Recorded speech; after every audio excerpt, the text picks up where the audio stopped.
Ustedes saben el eslogan que nosotros tenemos acá: Yeshua es Yahweh y Yahweh es Yeshua. ¿Ok? Hay que partir desde esa premisa y mantenernos ahí, porque esa es la realidad que encontramos en la Torá. ¿Ok? Esa es una realidad que está en la Torá, no es un invento humano de ninguna manera, sino que es una realidad y en ella tenemos que vivir, en ella fortalecemos nuestra fe e incrementamos nuestro conocimiento en esto. Amén. Muy bien. Teniendo en cuenta este principio, el cual tiene implicaciones muy importantes dentro del manejo de las escrituras. Por ejemplo, en Isaías 9:6, que dice: porque un niño nos es nacido, hijo nos es dado, y el dominio sobre su hombro, y se llamará su nombre Admirable, Consejero, Elohim Fuerte, Padre Eterno, Príncipe de Paz. En el texto hebreo, cuando dice y se llamará su nombre, utiliza una palabra muy diferente, como si tratara de decirnos y será su nombre. En la mayoría de los textos dice se llamará su nombre, pero el texto hebreo da a entender y será su nombre. Admirable, Consejero, Elohim Fuerte, Padre Eterno, Príncipe de Paz. Hay un sector del judaísmo que ellos juntan las dos primeras palabras, admirable, consejero. Así dicen. No dice admirable, coma, consejero, coma, Elohim fuerte o Dios fuerte, sino que ellos dicen admirable consejero, Elohim fuerte, Padre eterno, Príncipe de paz. ¿Ok?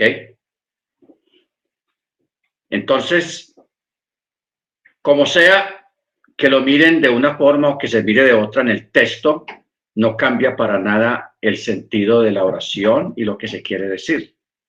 Que Él es admirable y que Él es consejero. Si usted lo separa, está bien. Si lo pone juntos, admirable, consejero, también está bien, pues no cambia para nada. Así que no nos vamos a poner a pelear o a discutir, porque hay personas que les gusta discutir esos detalles que no hay necesidad de discutirlo en este caso. Él, nuestro Adón, nuestro Yahweh, Él es admirable. Él es el gran consejero. Él es el Elohim fuerte. Él es el Padre eterno. Y Él es el Sar Shalom. O sea, Príncipe de paz. Ahora, si nosotros, hermanos, tenemos en cuenta la palabra Padre eterno, y ya entramos, por ejemplo, en los evangelios, donde se menciona el Padre aparentemente separado del Hijo, en apariencia, solo que Yeshua habló en esos términos, porque es que hay algo, hermanos, que no nos han explicado bien, o no lo hemos entendido bien, o nunca caímos en cuenta de ello. Cuando Yeshua vino aquí a la tierra, la situación política y la situación religiosa no estaba como muy buena, estaba complicado todo. Era un tiempo en que Judea estaba bajo el imperio romano, era tributario de Roma. Ahí los que mandaban no eran los judíos, sino los que mandaban eran los romanos. Y los judíos tenían que darle cuenta a los romanos, económicamente y en todos los sentidos. Entonces, era un tiempo donde existían mucho los llamados sapos. O sea, personas que están pendientes de que alguien diga algo para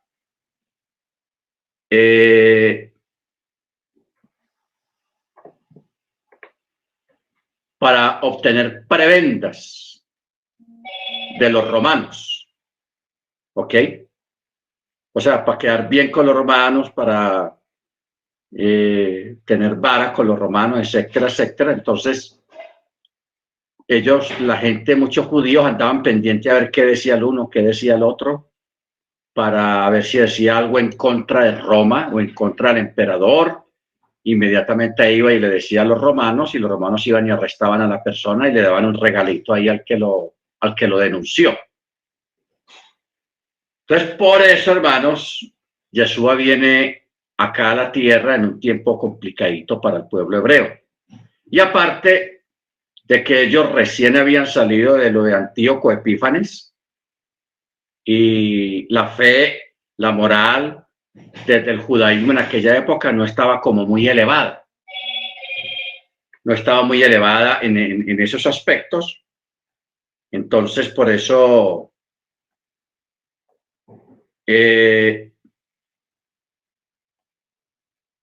Yeshua tenía que tener mucho cuidado como él hablaba, lo que él decía. ¿Por qué? Porque si Yeshua hubiera hablado abiertamente a los judíos, lo hubieran denunciado ante los romanos. Lo hubieran denunciado ante los romanos. Entonces, los romanos posiblemente lo hubieran ejecutado antes de tiempo. Y Yeshua tenía que morir el día que era y el año que era y en la fiesta que era. Si Yeshua hubiera muerto en Sukkot o en Yom Kippur o en otra fiesta, todo eso hubiera perdido. No, o sea, hubiera quedado invalidado su muerte, y lo que estaba escrito acerca de él hubiera quedado todo invalidado completamente. Porque todo lo que él vivió cuando él murió, la fecha en la fiesta, todo eso ya estaba profetizado. Ese es el problema. Todo ya estaba profetizado, todo ya estaba planeado.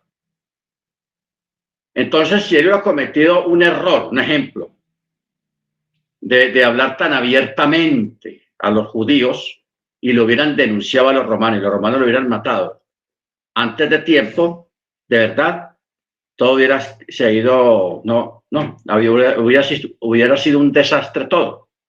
No se hubiera cumplido proféticamente todo. Entonces, ¿qué pasa? Usted recuerda cuando a él le hicieron la pregunta, una pregunta complicada. Entonces, porque ya le preguntaron, y era una pregunta, y esa pregunta era una trampa. Si él contesta mal, de verdad le caen los romanos encima, le caen arriba. A le preguntan, ¿se puede dar impuesto a César? Se puede, o sea, hablando de dinero. Entonces, y es una pregunta muy complicada, hermano. Si usted se pone a mirar varias respuestas, usted se da cuenta que ninguna de las respuestas es válida, y hubiera quedado comprometido. Pero la respuesta que él dio, de verdad que es una respuesta magistral, neutral completamente, porque él mandó traer una moneda romana, que era con la que se comerciaba ahí en Israel, en Judea en esa época, y él les muestra la moneda, porque la moneda tiene la figura de César, del César, del emperador romano. Y él les pregunta, ¿de quién es esta efigie? Ah, eso es de César, el emperador. Entonces les dice, pues da a César lo que es de César y a Elohim lo que es de Elohim. O sea, de verdad que si uno se pone a pensar, ignorando completamente la respuesta, uno nunca se le hubiera ocurrido responder de esa manera, que no afectara ni a los judíos, porque si él responde, no, dele a César lo que hay que dar de César, porque él es el emperador, y no tiene en cuenta lo del templo, entonces ahí le caen Ya no los romanos, sino que le caen los sacerdotes, el Sanedrín. Inventan el cuento de que él estaba hablando en contra de las ofrendas y el impuesto del templo. De una le caen, hermanos. Pero mire la respuesta tan magistral. Da a César lo que es de César y a Elohim lo que es de Elohim. Y ya. Ahí quedó todo el mundo con su buena respuesta. Entonces, cuando uno examina algunas preguntas que a él le hacían, y el mismo texto dice, y se ponían de acuerdo los escribas y los fariseos y los saduceos para hacerle preguntas complicadas para ver si caía en la trampa, para cogerle en una mentira, para cogerlo, en fin, para tenderle una trampa y poder tener una ocasión de acusarlo. Ellos necesitaban una excusa para acusarlo de algo. ¿Ok? Entonces, por eso Yeshua se tenía que medir o se midió en las enseñanzas, en los sermones. De vez en cuando se chispoteó. Se chispoteó, dijo algo de demás. No algo de demás, sino que declaró una verdad que de pronto en ese momento no iba a caer bien. ¿Ok? Era riesgosa, una verdad con riesgo. Bendito el Eterno. Por ejemplo, cuando le llevaban los enfermos a él, que él le decía al enfermo primero, hijo, tus pecados te son perdonados. Eso, hermanos, dentro del judaísmo, eso es grave. Porque el judaísmo tiene muy claro que el único que perdona pecados es el Eterno. Entonces, por eso a él le dijeron, blasfemas. Eso que has dicho es una blasfemia. Porque tú siendo hombre te haces Dios. ¿Ok? Claro, para nosotros no hay ningún problema eso porque nosotros sabemos y entendemos que Yeshua es Yahweh. No tenemos problema con eso. Pero un judío que no crea que Yeshua sea Elohim, sea Yahweh, sí va a tener problemas. Y se va a rebotar y va a protestar. ¿Ok? Entonces, por eso usted no le dé temor, hermanos. Decirle al que sea, yo creo que Yeshua es Yahweh y que Yahweh es Yeshua. Punto. Entonces, si una persona va a protestar o te va a decir algo es porque no ha entendido. Como dice Pablo, no le ha amanecido. ¿Qué quiere decir? No le ha llegado la luz de la verdad. La luz de la verdad. Entonces, el pilar de esta manifestación de Yahweh lo tenemos en Juan 1. O sea, yo quisiera, hermanos, un día de esto hacerle un test, un examen a todos acerca de unicidad, preparar unas preguntas y hacérselas a ustedes, a ver cómo han entendido ustedes, o si me han entendido, si han captado la enseñanza, han entendido lo que dice la Escritura, porque aquí no estamos argumentando, no señor, estamos dando textos. Por ejemplo, Juan 1:1. En el principio era la dabar, o sea, la palabra en hebreo, la expresión. Y la dabar estaba en Yahweh y Yahweh era la dabar. ¿Ok?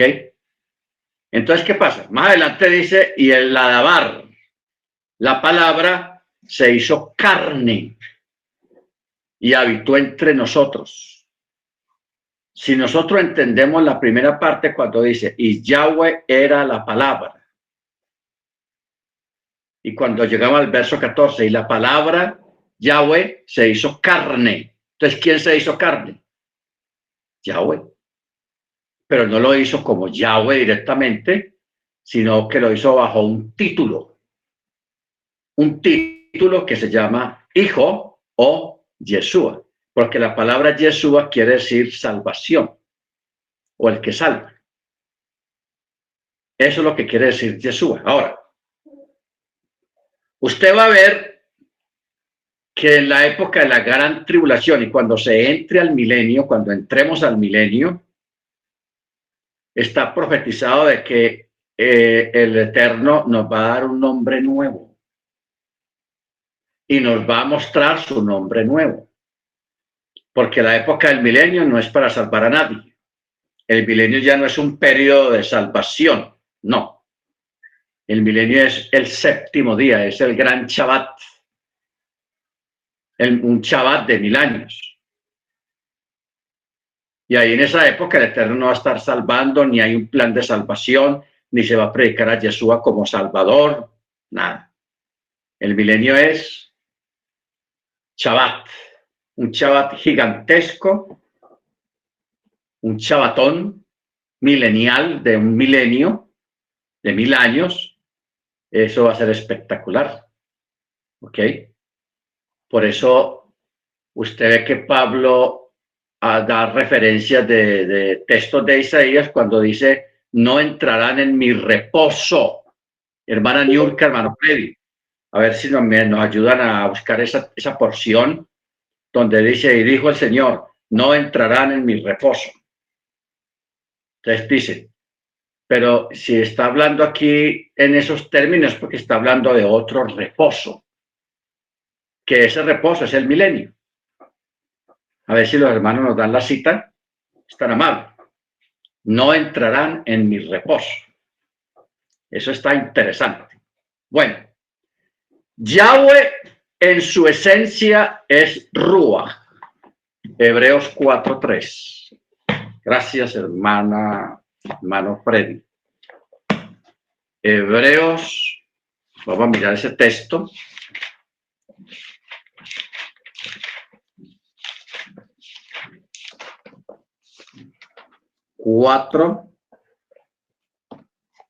Dice, temamos, verso 1. Por tanto nosotros, o sea, tengamos temor, no sea que permaneciendo aún la promesa de entrar en su reposo.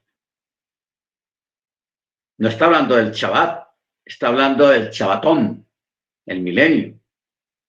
Por eso dice, no sea que permaneciendo aún la promesa de entrar en su reposo, alguno de vosotros parezca no haberlo alcanzado. Porque así como a ellos, también a nosotros se nos ha predicado la buena nueva, pero no les benefició la palabra de la predicación por no ir acompañada de la fe por parte de los que la habían oído. ¿Ok? La fe tiene que ir acompañada de obras. Y las obras tienen que ir acompañadas de fe. Si usted guarda Shabbat, celebra las fiestas sin fe, está perdiendo el tiempo. Por eso dice, no les benefició la palabra de la predicación por no ir acompañada de fe por parte de los que la habían oído. Pero los que hemos creído entramos en el reposo, como ha dicho, juré en mi ira, no entrarán en mi reposo, aunque sus obras fueron acabadas desde la fundación del mundo. Porque así dijo en algún lugar respecto al séptimo día, y reposó Elohim de todas sus obras en el día séptimo. Y otra vez en este lugar dice, no entrarán en mi reposo. Por tanto, puesto que falta que algunos entren en él y los que antes oyeron las buenas nuevas no entraron a causa de su desobediencia. Y de nuevo fija un día hoy diciendo por medio de David, después de tanto tiempo como queda dicho antes, hoy si oís su voz, no endurezcáis vuestros corazones, porque si Josué los hubiera hecho reposar, no hablaría después de estas cosas acerca de otro día. Otro día. Queda, por tanto, un reposo sabático para el pueblo del Eterno.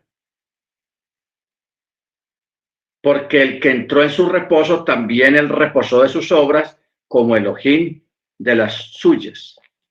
Procuremos, pues, entrar en aquel reposo para que ninguno caiga en el mismo ejemplo de desobediencia. Porque la palabra de Elohim es viva y eficaz y más cortante que toda espada de dos filos y penetra hasta dividir el alma y el espíritu y hasta las coyunturas y los tuétanos y es capaz de discernir los pensamientos y las intenciones del corazón. Amén. ¿Ok? Entonces, por eso en el verso 8 dice, porque si Josué los hubiera hecho reposar, no hablaría después de estas cosas acerca de otro día. ¿Ok? Entonces, el Shabbat que nosotros estamos realizando hoy en día, cada 7 días, primeramente es un mandamiento sagrado, pero al mismo tiempo es un ejercicio apuntando al milenio, que es el gran Shabbat, el gran reposo, el otro reposo que está hablando aquí el apóstol. ¿Ok? Entonces, es un ejercicio que se hace cada 7 días, el reposo.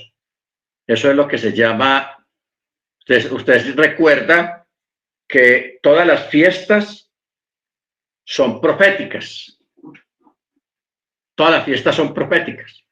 Las fiestas de primavera proféticamente ya se cumplieron, que es Pesach, Habikurim y la fiesta de Shavuot. Proféticamente ya se cumplieron. Las que no se han cumplido son las bravas, Yom Teruah, Yom Kippur, Sukkot. Esas no se han cumplido todavía, ya son las bravas, porque esas son la fiesta de los tiempos finales. Yom Teruah, esa es la fiesta final, el tiempo final.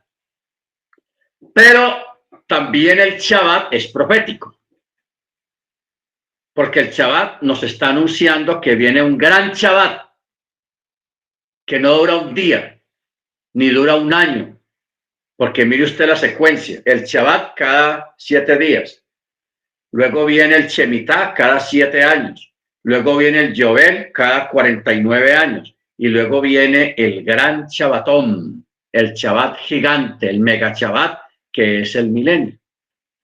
Entonces, en esa época, en el milenio, ya no va a estar en vigencia el nombre del Adón Yeshua, sino que él nos va a revelar otro nombre. Porque estamos en el tiempo mesiánico, en el tiempo del Mesías. Y para este tiempo se nos dio un nombre que es sobre todo nombre, y en ese nombre se doblará toda rodilla de lo que hay en el cielo, en la tierra y debajo de la tierra en esta época. Cuando culmine la era del Mesías, ojo con esto, cuando termine la era del Mesías, ya entramos en una era que es el milenio. Y ahí no van a haber demonios, ahí no va a haber salvación, que predicación, pues para que la gente se salve, ahí no, eso es reposo, a vivir bueno. Porque ¿qué ocurre en este tiempo? En este tiempo, desde el domingo comenzamos labores, lunes, martes, miércoles, así hasta el viernes. En labores, lidiando con los problemas diarios de la vida, lidiando con el trabajo, lidiando con muchas cosas. ¿Ok? Lidiando con muchas cosas. Llegamos al séptimo día, al Shabbat. Descansa uno, se relaja uno, está en comunión con el Eterno, se olvida uno de esos asuntos del resto de la semana. Y es un ejercicio. Ya cuando termina el Shabbat, otra vez comienza la rutina a lidiar con los asuntos diarios de la vida. Que la casa, que la renta, que el pago, que el seguro, que el carro, que la moto, que la bicicleta, que los hijos, que el marido, que la escuela, que la universidad, que el trabajo. Es una lucha diaria, hermanos. Una lucha diaria. Entonces, ¿qué pasa? Que cuando ya se llegue al milenio, todo ese sistema de vida que nosotros llevamos ahora, todo eso va a desaparecer. Todo eso va a desaparecer porque estamos en el gran Shabbat, en el gran reposo, en la gran vida, Baruch Hashem, que va a ser el milenio, porque el milenio es un gran Shabbat que dura 1000 años. Entonces ya usted ve la secuencia. Primero, cada 7 días se descansa uno, se llama Shabbat. Después, cada 7 años se descansa uno, que es la tierra descansa, que se llama Shemitah. Después, cada 49 años, 7 veces 7, número perfecto, es el Yobel o el jubileo. Se descansa un año. ¿Ok? Cada 49 años se descansa, es el jubileo. ¿Ok? Mire la extensión, cada 49. Primero cada 7 días, luego cada 7 años, luego cada 49 años y luego viene el gran descanso, el gran Shabbat, que es el milenio. ¿Ok? ¿Entendemos más o menos ya cómo funcionan las cosas? Bendito sea el nombre del Eterno. Entonces, eso es lo que está hablando el apóstol acá, cuando dice, si Josué los hubiera hecho reposar, no hablaría después de estas cosas acerca de otro día, de un reposo.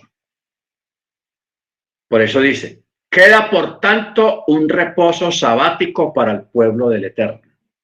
Mire cómo lo llama, un reposo sabático.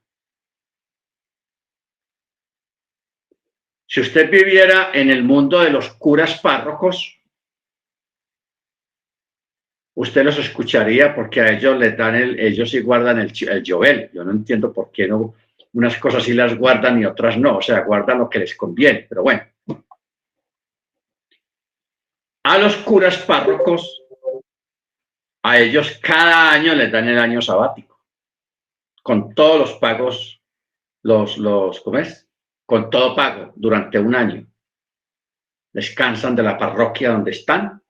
Cada 7 años se van para la casa y lo pasan un año con la familia, paseando y por acá, y ellos lo llaman el año sabático. Entonces, hay personas que cuando han tenido mucho trabajo durante muchos años, no creyentes, y alguien dice, yo voy a parar un año, no voy a trabajar durante un año, voy a descansar, voy a viajar, voy a estar en reposo un año y todo eso. Entonces, algunas personas le dicen, bueno, vas a hacer el año sabático.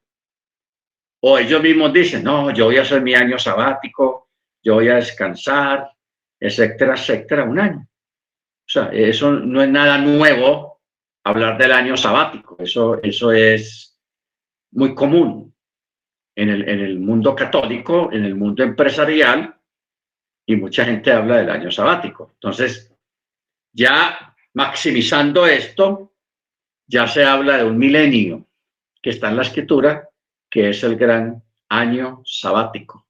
También se les llama el gran Yobel. El gran Yobel. ¿Ok? Muy bien. Entonces, Yahweh en su esencia es Ruach, y del Ruach salía la palabra, como manifestación a la creación. Y cuando el texto dice que el alabar se hizo carne, está hablando que él mismo, Yahweh, manifestándose a través de un cuerpo humano semejante al nuestro, pues él mismo había dicho que él mismo ejecutaría la salvación, porque lo haya profetizado. He aquí yo mismo vendré y los salvaré, dice Yahweh a través de los profetas. Entonces, el que no quiera entender, cuando escucha estos textos o los lee, los deja pasar. Dice, no, eso no. O sea, no le da la importancia que es. ¿Por qué? Porque tiene otra idea en la mente. ¿Ok? Pero la escritura es antiidea, es acultural. La escritura no se somete a las culturas. Tenga muy claro eso.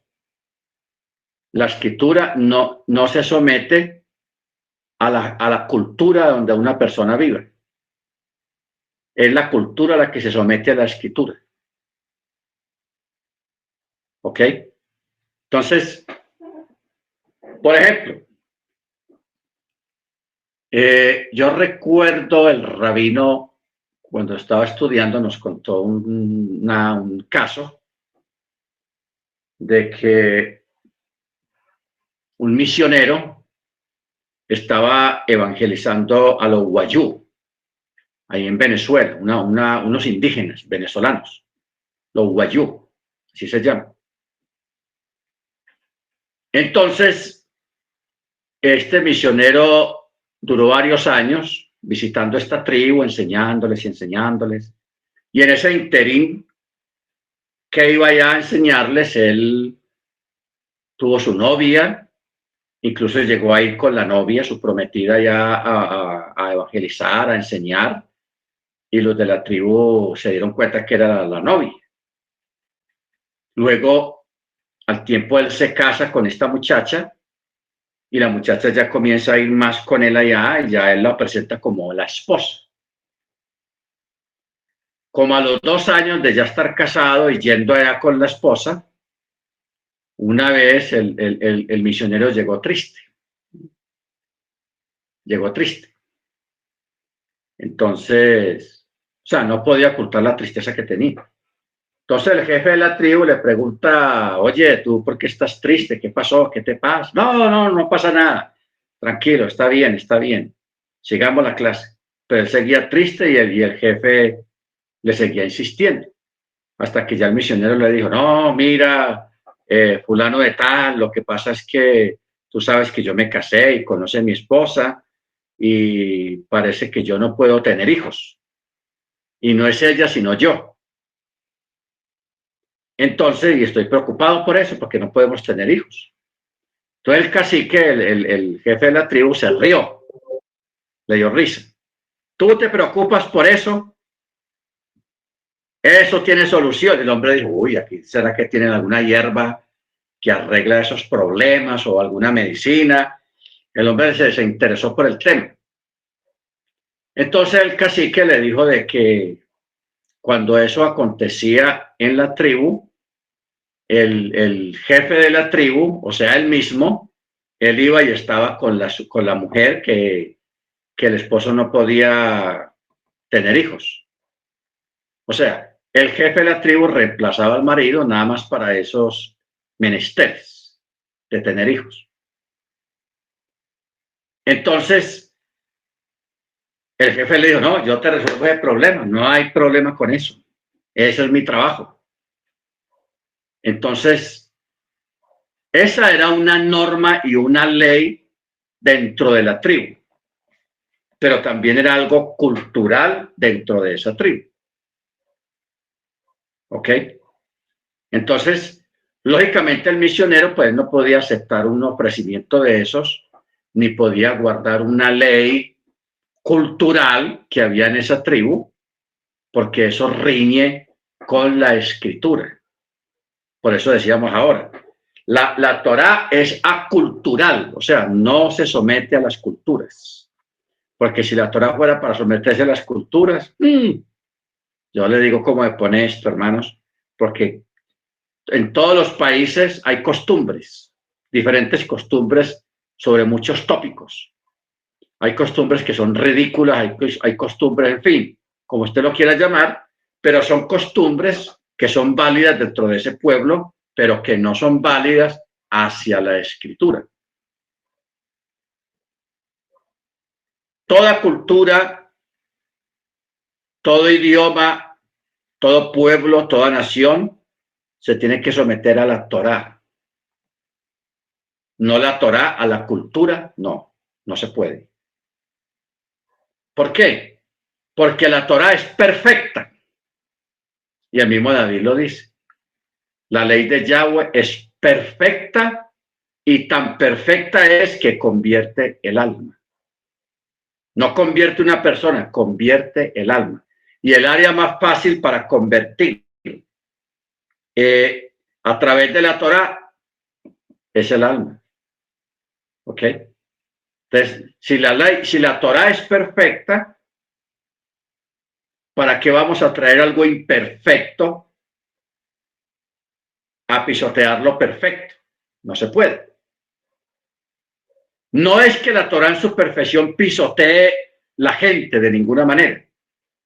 Antes eleva, convierte en aliyá cualquier individuo que lleve una vida menospreciada, una vida limitada, una vida modesta, una vida común, porque la Torá hace eso, saca a una persona del aislamiento social, del aislamiento mental, lo saca hacia afuera, lo sube a través de los aliyot, una aliyah, lo sube completamente y lo lleva, como dice Pablo, a los lugares celestiales.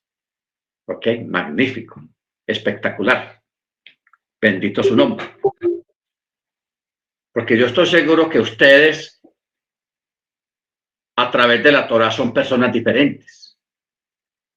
O sea, les ha elevado, la Torah lo ha hecho sentir mucho mejor. No emocionalmente, porque aquí no usamos las emociones ni explotamos las emociones, sino que la Torah en realidad, en verdad, nos sube, nos pone en un lugar más alto, mentalmente más elevados, más conscientes, más responsables, con una dinámica más fuerte, con un ego más fuerte, más sólido, ¿ok? Y saca a las personas del ostracismo, del olvido, del sentirse menos. No, es que yo ya no sirvo para nada, yo no soy nadie, yo no soy nada. Ese tipo de expresiones desaparecen automáticamente de una persona cuando realmente está en Torah. ¿Ok? Desaparecen ese tipo de expresiones y de sentirles. Porque usted sabe claramente que la Escritura dice muy claro que de la abundancia del corazón habla la boca. De la abundancia del corazón habla la boca, se expresa la persona. Bendito sea el nombre del Eterno. Entonces, eso es bueno que lo tengamos muy claro. Ahora, vamos a mirar ahora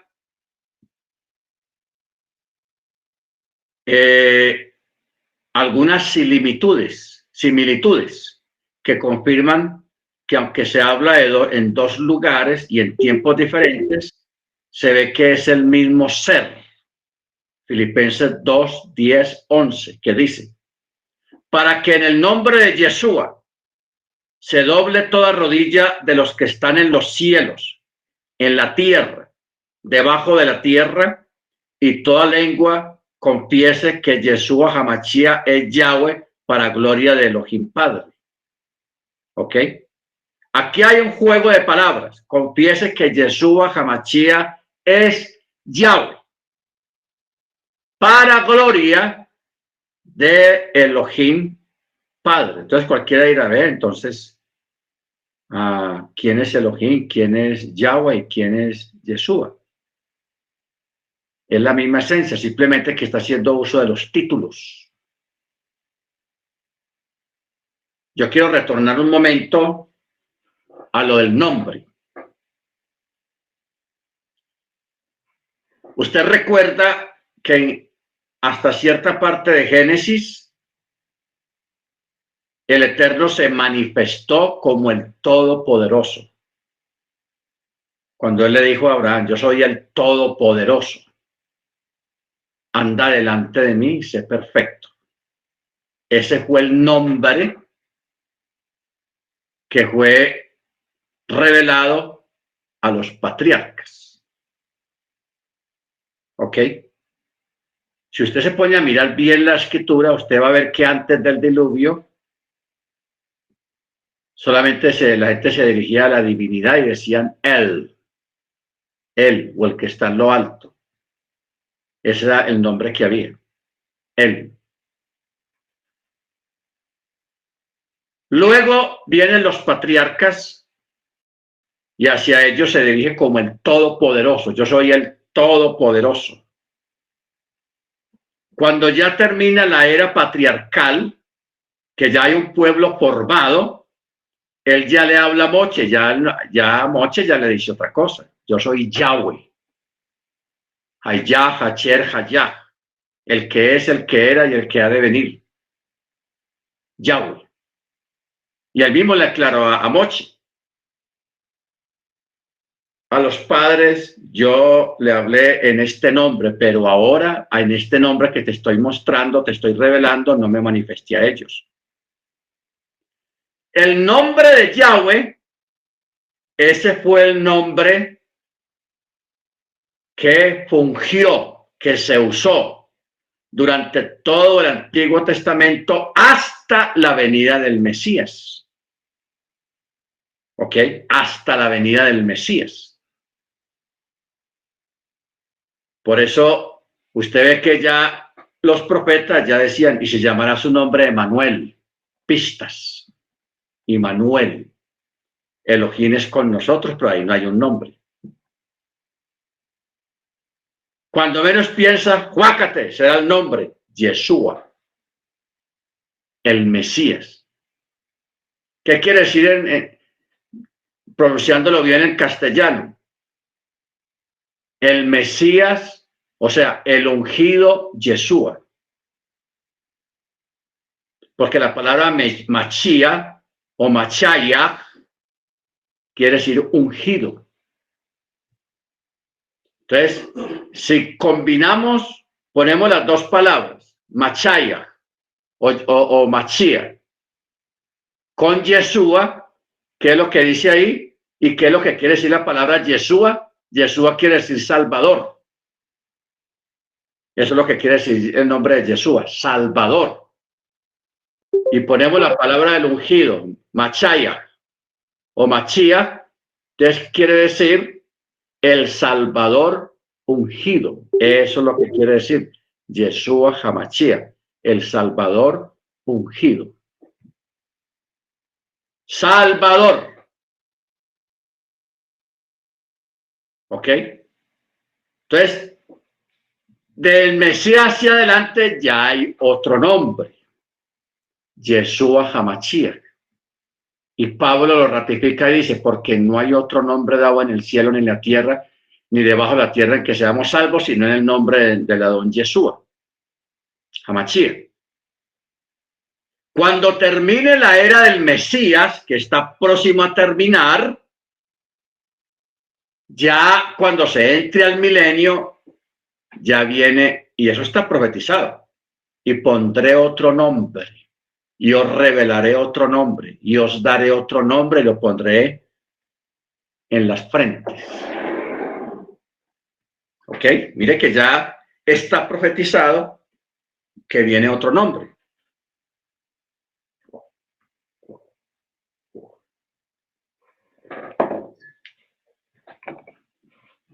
Entonces, vamos entendiendo esta parte, ¿no? Y es bueno que usted lo memorice. Primero, él. Antes del diluvio, él. Así lo decía. La época de los patriarcas, Abraham, el Todopoderoso, el Shaddai. Termina la época abrámica, o sea, la época de Abraham, de los patriarcas, ya hay un pueblo formado, ya el Eterno se va a manifestar a ese pueblo y le habla Mochi. Ya le dice Yahweh. Yahweh.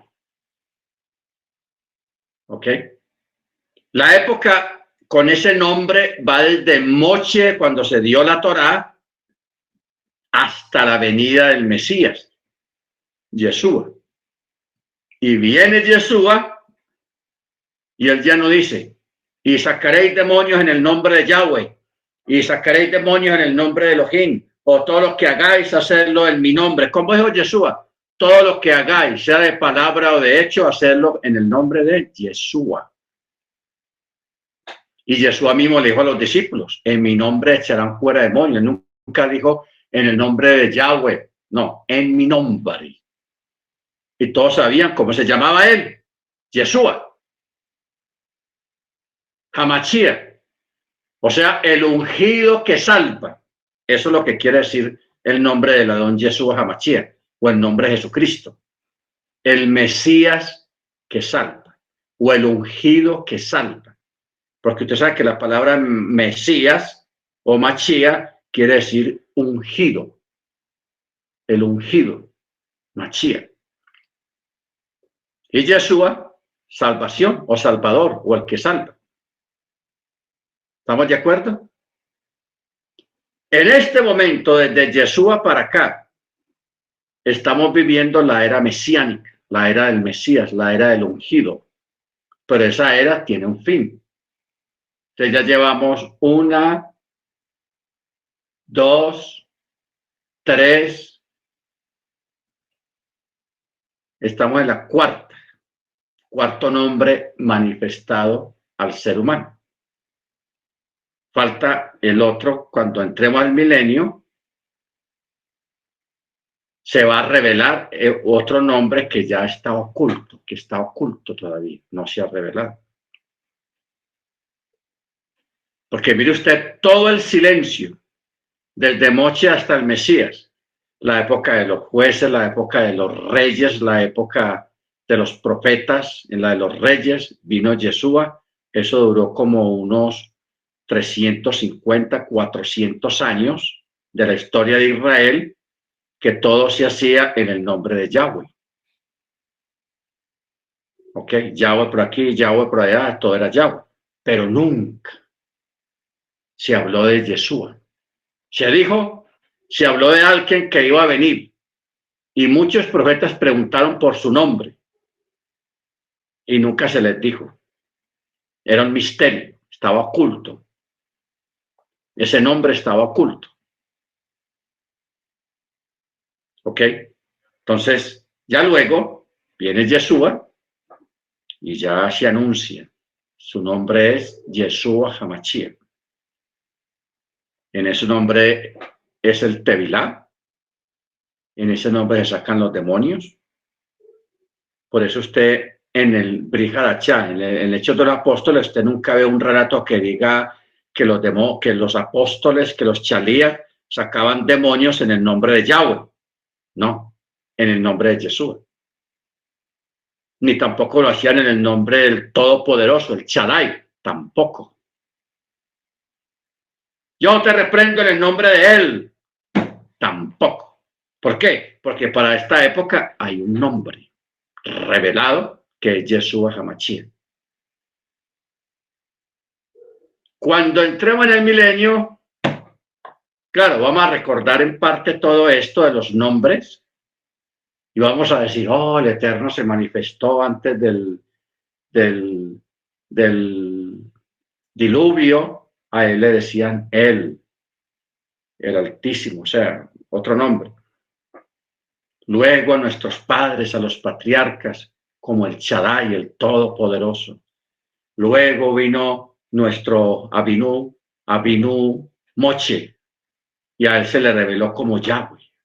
Después viene el vino y se hizo carne y ya no se reveló ni como el Shaddai, ni como Yahweh, ni como él, sino como Yeshua Hamashiach, el ungido que salva. Amén. Baruch Hashem.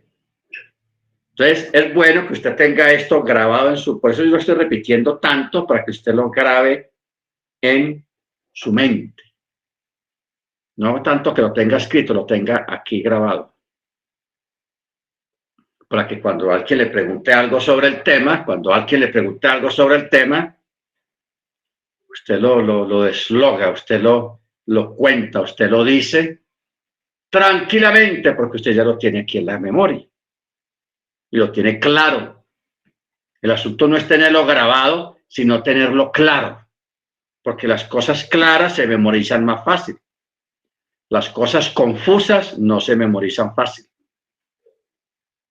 ¿Ok? Bendito su nombre. Muy bien. En Isaías 45:23 dice: por mí mismo he jurado, de mi boca ha salido la sentencia y no será revocada, dice Yahweh, que ante mí se doblará toda rodilla y toda lengua prestará juramento, diciendo: solo en Yahweh hallo fuerza y salvación. Si usted leyera este texto, Isaías 45, lo leyera en hebreo, en el texto hebreo, sorpresa, diría, Shemó, Ejad Yahweh,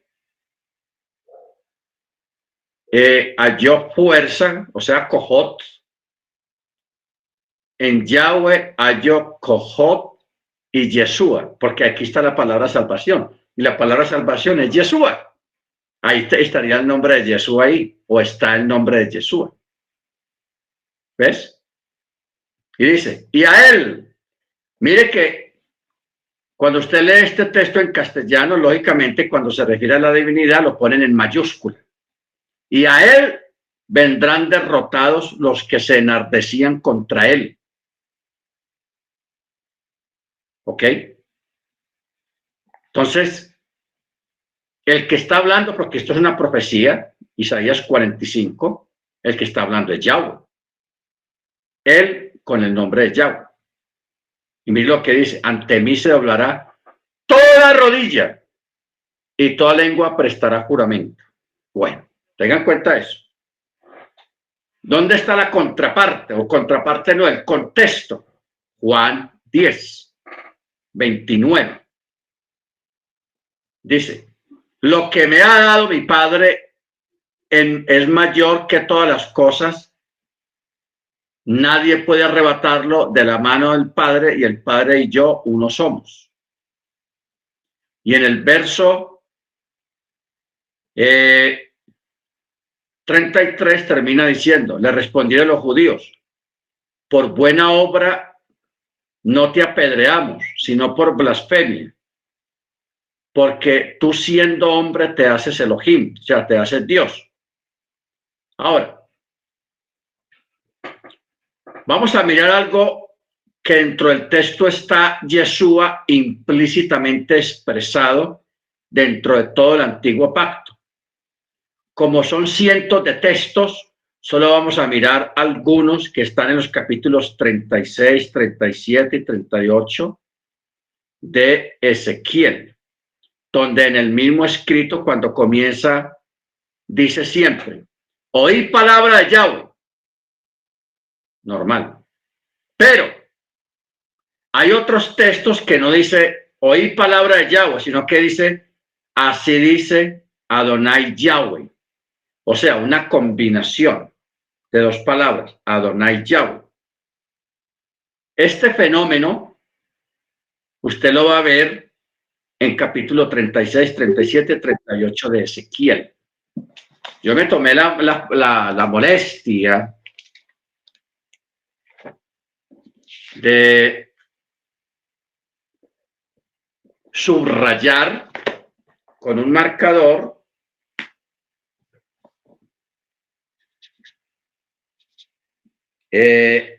todos los textos en estos tres capítulos, porque de una manera sobrenatural, curiosa, está escrito de esa manera, Adonai Yahweh. Mira, ahí está. ¿Cómo está subrayado?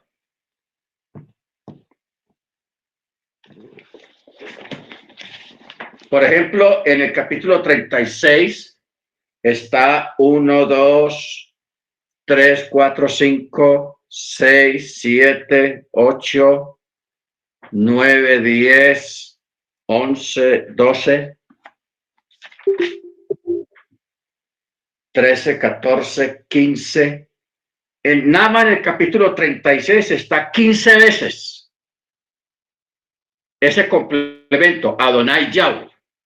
Eso es impresionante. 15 veces, hermanos.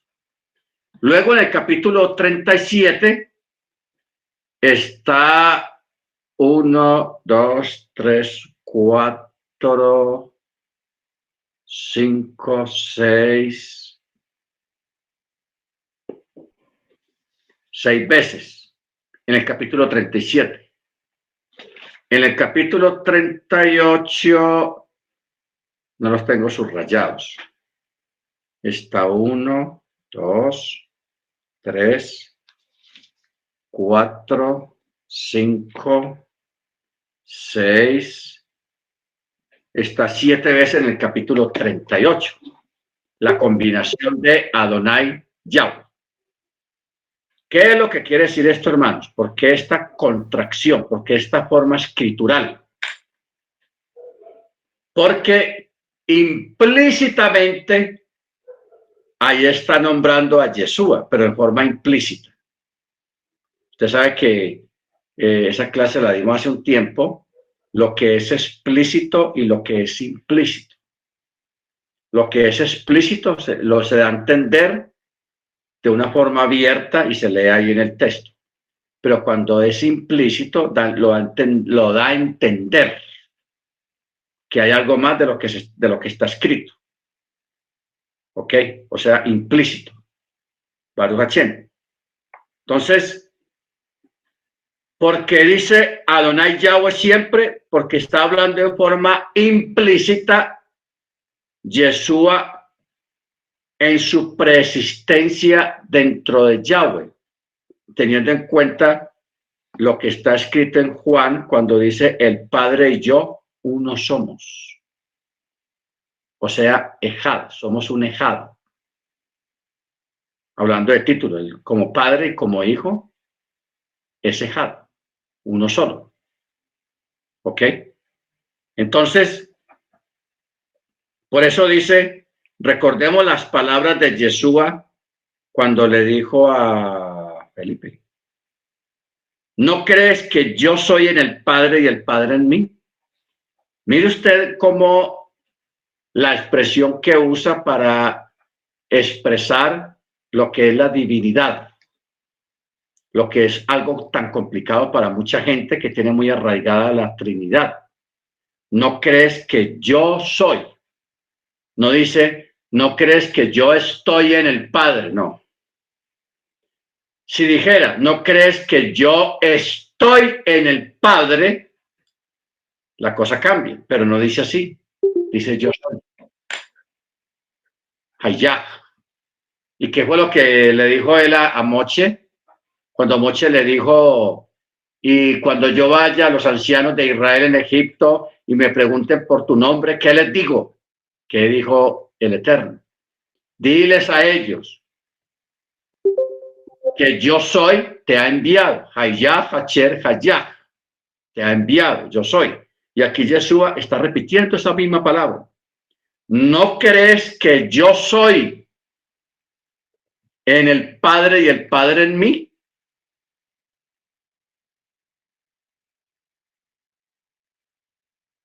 Yo soy.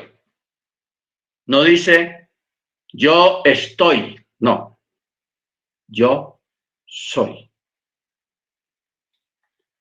Si nosotros tuviéramos algún estudio, al menos todos ustedes, nosotros, algún estudio acerca de lingüística,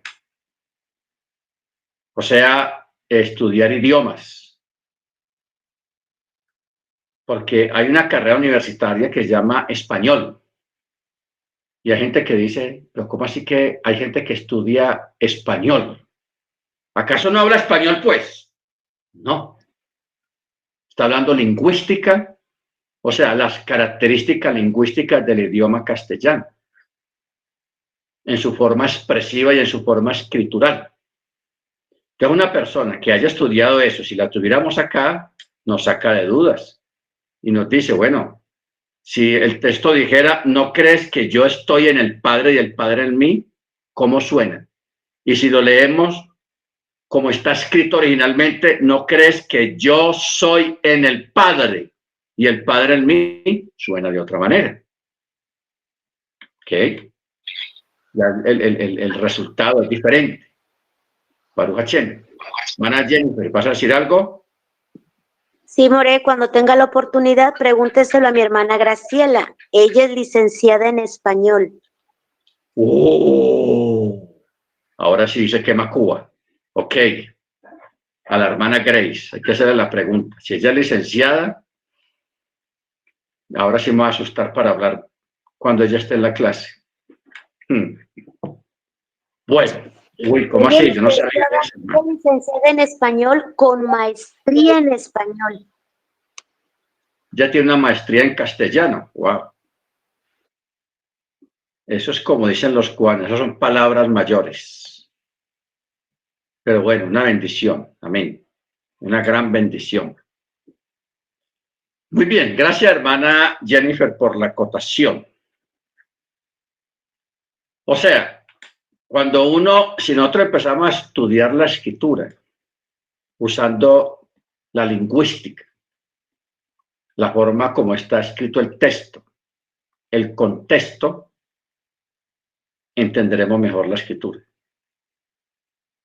Y si llevamos eso al texto hebreo, con mayor razón.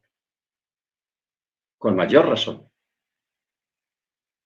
Ahora, esta porción, lo que acabamos de leer, no crees que yo soy en el Padre y el Padre en mí, nos llevaría a Colosenses 2. La hermana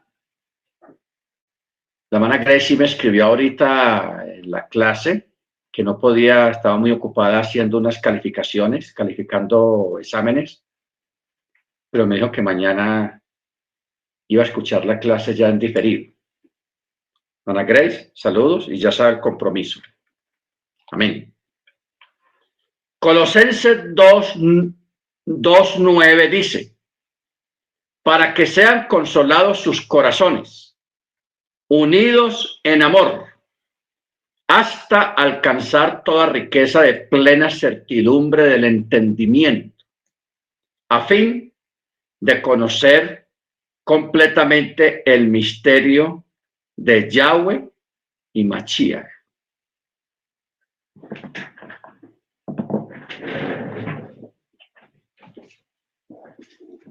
Quiero leer este texto en hebreo a ver cómo está. Es Colosenses.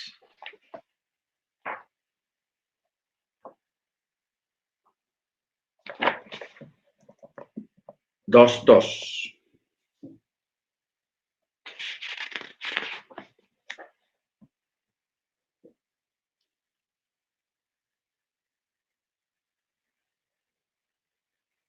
Bueno, dice, para que su corazón esté en completa shalom, siendo tejidos juntos en Ahava, a todas las riquezas de la completa garantía de Binah, al reconocimiento del misterio de Agua Yahweh y de el Moshiach, o sea, el ungido. Esto tiene, vamos a mirar.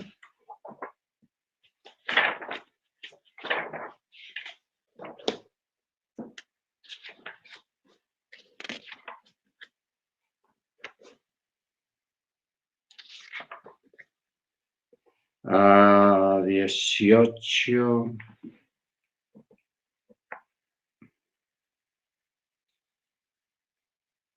Mire un comentario rabínico sobre este texto acerca de cuando dice el misterio de Abba Yahweh y el Moshiach. Dice, uno de los misterios del Israel del pacto renovado, o sea, el Brit Hadashah o el Nuevo Testamento, es que el Padre y el Hijo son una unidad, o sea, es uno mismo o es el mismo. Eso es lo que dice, el mismo Yahweh. ¿Ok? Eso es lo que da a entender el texto en su forma hebrea. Porque en la mayoría de las Biblias omitieron cuando dice agua Yahweh o el Abba Yahweh. En otras versiones hebraicas dice el maestro Yahweh. Porque la cultura hebrea, en la cultura, muchos alumnos miraban al maestro como un papá y le decían también Abba. ¿Ok? Para que usted no vaya a confundirse. o malentender de pronto algún texto cuando usted vea una expresión que alguien diga, le diga al Eterno, mi maestro o mi Abba. Por eso a Yeshua le decían Abba. Y también le decían Rabí o Raboni.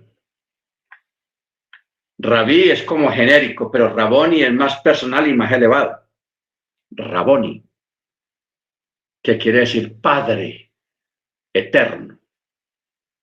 Raboni. Cuando usted lee el texto hebreo, cuando Miriam reconoció a Yeshua, en el texto hebreo dice mi Raboni, o sea, mi Padre celestial. Eso es increíble que ella haya dicho una cosa de esas, que se la haya soltado y no lo dijo humanamente, sino que lo dijo espiritualmente. Mi Raboni. Increíble, hermanos. Eso es increíble. Entonces, en los evangelios hay algunas expresiones ahí. Lo que pasa es que en el texto traducido las omitieron. Porque hay algunos traductores que sabían o saben qué es lo que quiere decir eso. Pero ellos dijeron, no, nosotros como somos trinitarios, nosotros no, como yo no creo en eso de que, entonces, cambiémoslo, quitemos eso y pongamos otra cosa. Eso es lo que hicieron con las traducciones. Pusieron a traducir, eso es como poner un ladrón a contar dinero. ¿Ah? Mire usted, un ladrón a contar dinero. Tenaz. Entonces, poner un incrédulo a traducir las escrituras de las originales. ¿Ah? ¿Se imagina usted lo que va a traducir? Tenaz. Eso es tenaz. Baruch Hashem. Ahora, luego ahí mismo, en Colosenses 2:9, dice, porque en él, con mayúsculas, vive corporalmente toda la plenitud de la naturaleza divina. Ojo, toda la plenitud, no dice una parte, ni media parte, ni 3/4, ni un cuarto o la mitad, no. Toda la plenitud de la naturaleza divina, o sea, de la esencia divina o del ser divino que es el Ruach, el eterno a nivel de Ruach, de espíritu. Baruch Hashem. Entonces, nadie puede decir, no, en Yeshua solamente había la mitad del Ruach o 3/4 partes. No. Toda la plenitud de la naturaleza divina. Verso 9. Ahora, si complementamos este 2:9 de Colosenses con Colosenses 1:15, ahí la cosa se pone mejor. Porque dice, hablando de Yeshua, él, con mayúsculas, es la imagen del Elohim invisible. Imagen. Usted sabe que imagen no es una figura, ni algo parecido, no. Porque usa la expresión Betzalmenú. Y Betzalmenú, dentro del texto hebreo, quiere decir único en ideas, en la misma idea o único en idea, en esencia. Eso es lo que quiere decir, único en esencia. Entonces, por eso hablando de Yeshua dice, él es la imagen del Elohim invisible, primogénito de toda creación. Porque en él, no dice por él, en él fueron creadas todas las cosas, en los cielos, en la tierra, visibles, invisibles, tronos, dominios, potestades, gobernadores. Todo fue creado por medio de él y para él. Mire que aquí dice, porque en él fueron creadas todas las cosas en los cielos. ¿Usted se acuerda de la clase de los 7 cielos. Ahí lo está ratificando, de que no es un solo cielo, sino 7 cielos.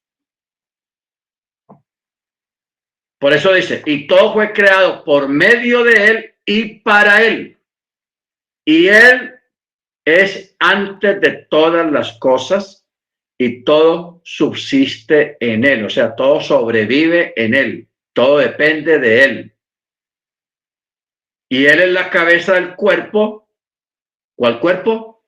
La Keilah, la congregación. ¿Ok? Él es el principio y el primogénito de los muertos, para que en todo él tenga la preeminencia. Cuando habla del primogénito de toda la creación, hay gente que entiende de que él fue el primer ser creado. O sea, los que tienen la doctrina trinitaria dicen, vea, ahí está diciendo que Yeshua fue creado. Pero ahí no está diciendo que Yeshua fue creado. ¿Por qué? Porque la palabra no se puede contradecir. Porque si la palabra dice en antecito que él es el creador de todas las cosas, entonces, ¿cómo va a decir que él mismo se creó? No cabe. O sea, habría una contradicción y la palabra no se contradice. Para entender hay que mirar los contextos, el contexto de la oración. ¿Ok? Cuando dice primogénito de la creación, quiere decir cuando fue creado su gran nombre, el título, cuando se creó el título, cuando se creó el nombre, porque el nombre de Yeshua ya había sido anunciado, ya había sido creado desde antes de la fundación del mundo. Ya este gran nombre había sido creado. ¿Por qué lo llamamos un gran nombre? Porque ese gran nombre, o en la era o en la época en la que estamos viviendo, de ese gran nombre, es la época de la restauración de todas las cosas. Por eso hay unas Biblias cuyo título hablando del Brit Hadashah del Nuevo Testamento, también se les llama el pacto renovado o el pacto restaurado. Pacto restaurado. Si usted se acuerda bien, cuando estábamos en el estudio del marrano Kocher, usted recordará que desde el antiguo pacto, desde el Antiguo Testamento, se hablaba de un restaurador. ¿Por qué? Porque atravesó el vallado y lo derribó. Que está hablando de Yeshua. Derribó el vallado. Y luego lo reconstruye. Por eso dice el texto, en la profecía dice que será restaurado el trono de David. La restauración del trono de David. Está hablando de eso. Baruch Hashem. ¿Ok? Bendito su nombre. Entonces, mire usted estos detalles tan interesantes acerca de este tema. Ahora, por cuanto plugó que la plenitud de todo habitara en él, o sea, los poderes del mundo, su plenitud, su gloria, todo está en él. Y por medio de él mismo también reconciliar consigo mismo todas las cosas. No dice reconciliar con el Padre todas las cosas, no, reconciliar consigo mismo todas las cosas que tienen que ver con su esencia, creación, ejecución de todas las cosas, desde lo creado hasta la consumación de la salvación, como también la finalización de toda esta creación y el comienzo de la nueva era o la nueva creación. Porque usted sabe que él dice que él va a crear cielo nuevo y tierra nueva. Amén. Entonces, Pero primero él tiene que purificar todo esto porque todo esto fue contaminado por el pecado. Contaminada con el pecado. Ahora, yo quiero que recordemos, hermanos, qué es lo que quiere decir por cuanto plugó que la plenitud de todo habitara en él. ¿Qué es habitar en él? ¿Y por qué en Colosenses dice que todas las cosas subsisten en él? No por allá, sino en él. ¿Qué quiere decir eso en él? Dice, y él es antes de todas las cosas y todas las cosas subsisten en él. O sea, están en él. Esto es otro punto que nosotros tenemos que aprender primero a entenderlo. Porque si usted no lo entiende, no lo puede expresar. ¿Ok? Lo que usted no entienda, usted no lo va a poder expresar cabalmente. Por eso hay que entenderlo bien.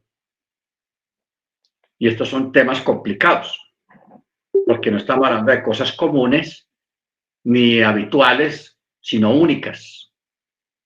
Y que no tienen nada que ver con lo que nosotros sabemos, conocemos o hayamos visto. Nada. Ahora, ¿qué quiere decir esto, hermanos? Usted sabe que el texto dice de que el Eterno está en todo lugar y no hay un lugar donde Él no esté. Y si ese lugar existiera, no existe. O sea, no hay tiempo para las dudas, ni da lugar para dudas. Por eso se dice, los sabios dicen, no hay un lugar donde Él no esté. ¿Por qué? Porque, mire usted el juego de palabras. Lástima que no está la hermana Grace, pero bueno, ya nos puede ayudar mejor. El texto inicialmente dice que Él está en todo lugar. Cuando se dice todo, no deja ningún lugar a excepción, por fuera. Todo, o sea, absoluto. Desde ahí se desprende el dicho de los sabios, que no hay un lugar donde Él no esté. Mire cómo dice, no existe un lugar donde Él no esté, porque la verdad. ¿Por qué se dice de esa manera? Apoyado en la primera parte, que Él está en todo lugar. ¿Ok? Entonces, si nosotros decimos, los sabios dicen, no hay un lugar donde Él no esté. Y si de pronto hubiera algún lugar donde Él no esté, como la palabra no puede ser contradecida, ese lugar no existe. Entonces, mire usted la seguridad en este aspecto en la que nosotros debemos de trazar y de hablar sobre el tema de unicidad del Eterno. O sea, la seguridad. Por eso esa forma expresiva de los sabios. Si hay un lugar donde Él no esté, entonces ese lugar no existe. ¿Ah? Y de verdad, si alguien le dice a usted, vea, yo conozco un lugar donde Él no puede estar o Él no está, entonces ese lugar no existe. ¿Por qué? Porque no se puede contradecirlo primero. Así es como nosotros tenemos que aprender a manejar la escritura, porque la escritura es nuestra guía y la escritura es absoluta, no se equivoca y no tiene error. Si la escritura dice que Él está en todo lugar, parta de ahí. De la misma forma, se debe manejar la unicidad. ¿Dónde arranca la unicidad? Con el Shema. Si el Shema no existiera en la escritura, hermanos, de verdad que esto sería una confusión más de lo que hay ahora. Ojo, si el Shema no existiera como primer y gran mandamiento, de verdad le digo, estábamos fregados. Habría más confusión de la que hay, porque si estando el Shema hay confusión, ¿cómo era que no estuviera el Shema? que no existiera el primer gran mandamiento, sino que el primer mandamiento fuera: amarás al Señor tu Dios con todo tu corazón, con toda tu alma, con todas tus fuerzas. Pero como el Shema está ahí, y Yeshua mismo dijo que ese es el primer y gran mandamiento, un reconocimiento, una declaración. Ese es un mandamiento y es el primero de todos. Entonces, cuando usted de ahí mira hacia adelante la escritura, si alguien trata de hacerle entender que hay dos, que hay tres, que hay cuatro, que hay una trinidad, que hay una dualidad, usted no la va a aceptar. ¿Por qué? Porque eso desdice y eso se opone al Shema, contradice el Shema. ¿Y cuál es el detalle de la escritura? Que la escritura no se contradice y no se puede contradecir. Porque si la escritura se contradijera, como dice el dicho, apague y vamos. Aquí no hay nada que hacer. Pero la escritura no se contradice. Lo que hay es mala comprensión de la escritura. Eso sí, lo que hay. Mala comprensión. Gente que no la entiende. ¿Por qué no la entiende? Porque no miran los contextos. Y porque lee la escritura con mente ya cuadriculada.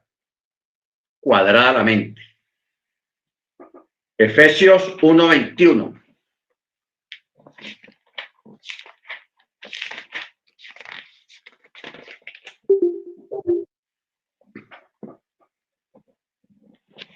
Dice: sobre todo principado, autoridad, poder, señorío y sobre todo nombre que se nombra, no solamente en esta edad, sino también en la venidera. Y sometió todas las cosas debajo de sus pies y se lo dio por cabeza sobre todas las cosas a la Keilah, la cual es su cuerpo y la plenitud de aquel que todo lo llena en todo. Ojo con este último texto.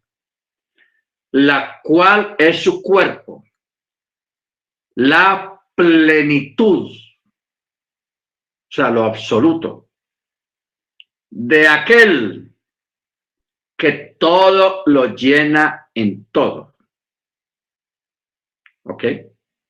¿Se acuerdan lo que decíamos ahora, hace un momento? Que Él está en todo lugar y no hay un lugar donde Él no esté. Aquí lo está ratificando con este texto. La plenitud de aquel que todo lo llena en todo, como si dijera aquel que está en todo. Si miramos este texto, en el texto hebreo de Efesios 1:23.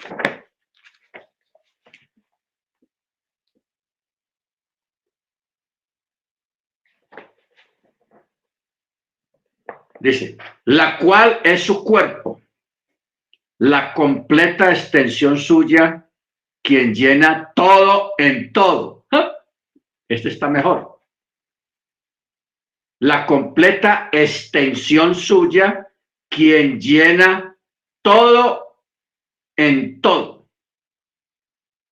sin exceptuar ningún lugar. ¿Ok? Bendito.